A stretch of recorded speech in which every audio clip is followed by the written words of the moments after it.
Okay, so for this video, I'm going to be demonstrating a few things. The aseptic technique and just kind of explaining what that is.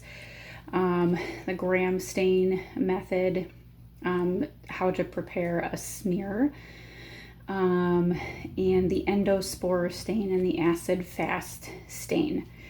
So with aseptic technique, I'm going to be standing up here in a second. But so for aseptic technique, we basically want to keep everything that we're using sterilized and decontaminated from what we're working with and touching each other. So for aseptic technique, we always have to wear gloves, a lab coat. I would have goggles on, hair pulled back, closed-toed shoes, clothes with no holes and everything. And when we're using different materials, we would keep them, like, for example, the inoculating loop, we would keep the end where the specimen would be, we would keep that away from really anything else that we're using. And I will be showing you coming up how I will be doing that. For this, I do have my slide already labeled, and for this is part of the smear prep. So I labeled my, well, let me finish with the aseptic technique. So first, before we start, we have to disinfect the area. I do have stuff out now, but this would be clear. I would disinfect the area with germicide or whatever else I have that would disinfect everything to kill any microorganisms. I would also... the way that I would prepare media is the same way. Like I said, I had my slide with the organism name and my initials on the frosted side. And then I would do the same for any agar plates that we had. I would label the bottom with the organism and my initials, and same with any tubes, any culture tubes that we were using. This will be mine in the future here. So I also have this is going to be my beaker full of steaming hot water for today. This is going to be like my Bacto incinerator that I'll be using to sterilize everything. What else do I have? And that is about it. So also no food and drinks when you're in the lab. The pencils and pens that you use will stay in the lab. So that's what we start with, getting everything prepared at the beginning of the lab. To open, I'm just going to show this because I'm going to repeat it several times, but to open a tube, I will, normally if I had my inoculating loop, there would be a specimen on the end. I would not touch it. And then I would put the cap in my pinky, undo it, hold it there. I would not set it down. I would take a culture, put the top back on, set that down, and then I would use this into whatever method of media that I was using, and then I would sterilize that again in the Bacto incinerator and set it down. So that is part of that. I'm going to stand up now. Oh, and also the clamshell method. I'm going to turn this over so I can have it raised. So if this was the counter, the clamshell method is another method that we use to keep everything, to keep it to keep the media in here decontaminated. So basically, you open that in a diagonal, and if I had the specimen on the end of this, I would gently, streak it across, or whatever other method I was using, and then close it in between. So that's the clamshell method. Like I said, we would properly label everything each time I was using it. With the frosted slide, I would use a China marker. When I am putting the plates into to be incubated, I would invert them. So any condensation that happened would go to the top of this. Let's see what else. And it would also prevent contamination. So for disposal of everything, at the end of this, I'm going to pretend that I have a biohazard waste container, which is my daughter's pink bucket. But for any glass, we would put that in a biohazardous sharps container. And when I'm done with the procedure, everything would be decontaminated. My gloves would be thrown away. The lab coat would be stored, and my hands would be washed. So there's 3 types of media that we use. There is liquid media, which we can put in a tube. I'm showing you my mustard right now, but so we have that. We have solid agar, which could also be in a tube like this, or in an agar plate, which would be cultured in a petri dish. So for the first one, for my smear prep, I would use all of the steps above and decontaminate myself and my area. I'm going to leave this raised like this. This seems to be a good spot. So like I said, I would label the frosted end of the slide with the name of the organism. This one does say Bacillus cereus, and my initials. Then I would make a circle. Actually, it's on this side, and I would flip that over. Normally I would be using a slide clip also, so I'm not touching the, any of the specimen or anything else. So now I'm going to take a small drop of water. I'm going to pretend, I'm going to turn this back over so it doesn't drip. So I'm going to put a drop of water right in the middle. And okay, we're going to put that aside. And then we're going to take the culture. I have my inoculating loop right here. I'm going to put it through the Bacto incinerator to sterilize it. So we're going to do that. We're going to use our pinky to open it. I'm going to grab a small amount. Got that. I'm going to close that back.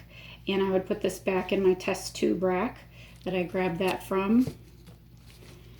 Okay, and now we're going to put this, we're going to put the specimen in the middle and just kind of circulate a little bit. We'll do it in a circular way so that it is evenly distributed. And then when we're done, we're going to incinerate the loop again through the Bacto incinerator, and we would set that down. So then next we have to make sure that the color, we have to allow the smear to dry. So it should be grayish. If it's white, there may be too much in there.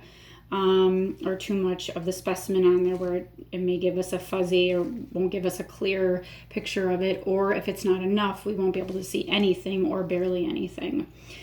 So after this, we're going to heat fix the smear by passing it through the Bunsen burner, which I'm going to pretend is this. This is my daughter's fun thing that she made. So we'll pass it through the flame of the Bunsen burner 3 times. And then we're gonna let it cool. Once we let it cool, we will be able to store it in the slide box, or use it to look under a microscope. So once this is done, again, we're going to get rid of everything that we used, all of our material, all of our media, all of the glass will go in the biohazardous sharps container, and all of the other media or whatnot would go into the biohazardous waste container.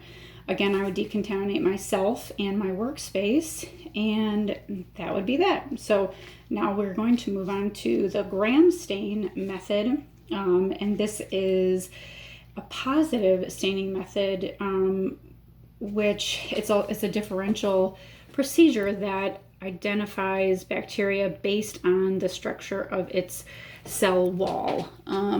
The cell wall is made up of peptidoglycan, and depending on the thickness of it, depends on, how much the stain will be held into that. So this is going to help us see. So again, starting from the beginning, I would decontaminate myself, my workspace. I would use aseptic technique, get myself ready with my gloves, lab coat, goggles, everything that I needed. I would make sure that I labeled all of my media, my slides, my tubes, everything that I needed. So we're going to use the slide from this, my heat fixed, the prep that I just did. So let's see first.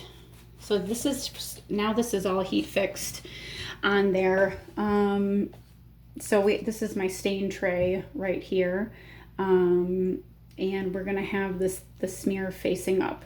We are going to, I'm going to pretend this is my stain right here. So we're gonna flood the stain with the Crystal Violet for 30 seconds. So I'm just gonna hold it there.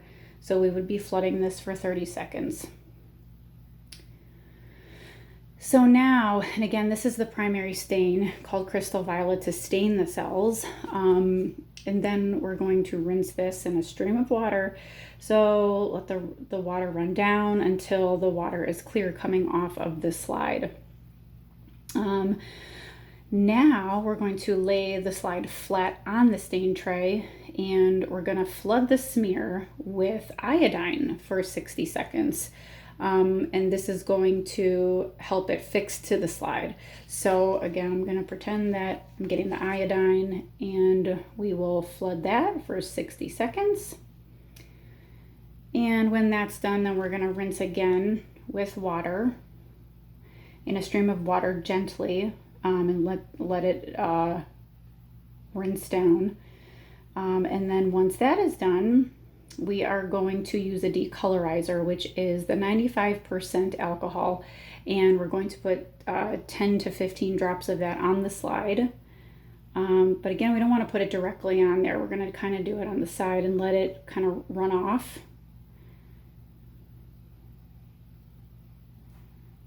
Okay, so that's we'll pretend that's 10 to 15. Then we will rinse it again in the stream of water gently. And then after that, we're going to lay it flat on the stain tray, and we're going to now flood with the counter stain, which is safranin in this case, for 30 to 45 seconds. So we're going to flood that. So flood that stain. And again, we're going to rinse it with water. So we will rinse with water, let it run down. And we're going to take our bibulous paper, which I'm pretending is this right now, and we'll kind of gently blot it dry. And then after that, we will be able to put under a microscope under 1,000 times magnification, or store it. What we are looking for here is if it is gram positive or gram negative. If it is gram positive, it will retain the Crystal Violet stain and will appear more purple. Again, this is due to the thickness of the cell wall, and the structure and what it's made of, the peptidoglycan. And if it's gram negative, the cells will lose the Crystal Violet and will appear pink. So that will be the difference with those. So again, we're going to dispose of everything appropriately, properly, and again, any glass would go in the biohazardous glass container, sharps container, and the rest of the material would go in the biohazardous waste container. I would decontaminate myself and my workspace, and then I would, meanwhile, I would also pour any of the liquid that I had into a stain collection vessel and appropriately discard that. So next it will be the acid fast staining method. And this is used when bacteria have a wax-like buildup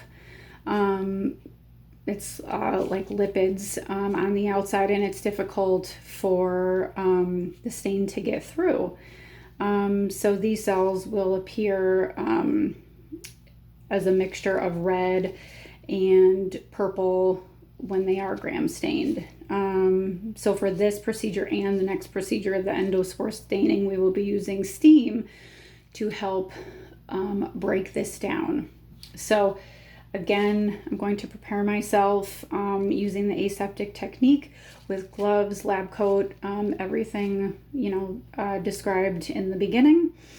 And I would label all my media correctly with the correct name and my initials. And then, so for this, I'm also using the heat fixed slide that I used before. So I'm going to grab that. So here is my heat fixed slide. So we would put that, this is my beaker that I'm using, and we're going to carefully, I would use a slide clip also, but we're going to put that on the slide rack over the steaming beaker of hot water, obviously. I would cover with the bibulous paper, which we're going to pretend is this. So we'll cover it with our bibulous paper. And then I'm going to flood the smear with the primary stain, which for this one is carbolfuchsin. I have to make sure I say that correctly. So we're going to flood the stain with that. And then we're going to steam this for 10 minutes. We want to make sure that we keep it wet, flooded. Otherwise it can dry out and give us not very correct results from that. So we just make sure during the steaming process that we continue to wet it. So when that is done, we're gonna remove this. Let's remove the beaker, and we will let it cool on the stain tray. And this was my stain, so I'm putting that aside. And then we would remove the bibulous paper. And then when that's done, we're going to rinse it in a gentle stream of water. And get some more water here. So we're going to rinse it in the gentle stream, letting it drain into the tray. Next, we are going to decolorize this with our acid alcohol, and this will be done with 10 to 15 drops. Again, not putting it directly on the stain. So we'll kind of put it, if you can see where my circle is, putting it above. So let that let it run down, 10 to 15 drops, letting it run into the stain tray. And then we will rinse that. So we'll rinse it with water. Okay. And we're going to place this face up on the stain tray. And once that is done, we will flood that again. And now with counter stain, which is methylene blue. And this will be done for 30 to 45 seconds as well. So again, we'll do that. This is the methylene blue. We're letting that run down.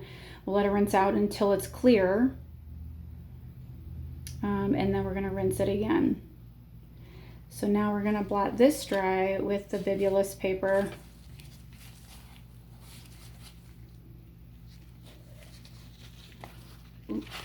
I did not drop that. If I did drop that, I would get a different one. Obviously it would have been contaminated. So I would have thrown that out. So this will, for now, this is a clean one. So we will blot it dry with our bibulous paper. And then we will be able to examine this under the microscope using 1,000 times magnification, or store it. But obviously we're going to want to know what this little bugger is, so we'll be examining it. So if it is acid-fast bacteria, it will appear pink, and then non-acid will appear blue. So again, we're going to get rid of the material using the biohazard waste container, the biohazard sharps container for glass, and get rid of all of our material. I'm going to decontaminate myself and my work area, throw my gloves out, leave my lab coat in its stored spot. So for this video, the last method I will be showing you is the endospore staining. So again, these are structures that some bacteria contain. On the outside, they're inactive, they're non-metabolizing parts of the bacteria that kind of helps them to survive in a stressful environment. A lot of times it's when there's, issues with nutrients or even temperature, things like that, a lack of nutrients. So, and when there's negative environment factors, these kind of help them survive. So, okay, so this layer, obviously this makes it difficult to stain. So again, we use steam with our beaker. This will be my pretend beaker. So we're going to use that to get through this coat. And for this, we're going to be using malachite green to do this. So let's see, we'll put that aside. So again, we're going to use the heat fix slide that we've prepared already. And let me get the beaker again, put it right here. So again, we're going to put our heat fix slide over it. We are going to, and that has hot water, obviously. We're going to cover this with bibulus paper. There's our bibulus paper. And then we're going to use the primary stain, malachite green, and we're going to flood that. So we're going to flood that. And then we will obviously let that steam again for 10 minutes and continue to keep it moist as needed so that it doesn't dry and get stuck to that or give us, some weird results. So once that is done, we're going to remove the beaker. We're going to remove the slide and we're going to set it on the slide tray and we're going to let it cool and remove the paper. So now we're going to use tap water, which is going to be our decolorizer after using the malachite green. And so that's going to be tap water. We're going to rinse it. Again, kind of tilting the slide and letting this run down until there's no more green that appears. We're going to use the slide clip again to kind of hold that up. And once that is clear, we are going to place it face up on the tray. And then now we're going to use our counter stain, which is safranin.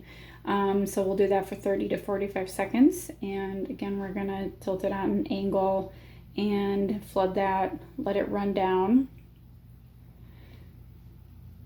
And put that aside. And then we're going to use our bibulus paper to dry it and blot very gently. And after this, we can we can look under our microscope and see what our results show us. The endospores will appear green, and sometimes they're inside the cell, sometimes they are outside of the cell. So that is how we will be able to tell if there's endospores. And then we will decontaminate everything in our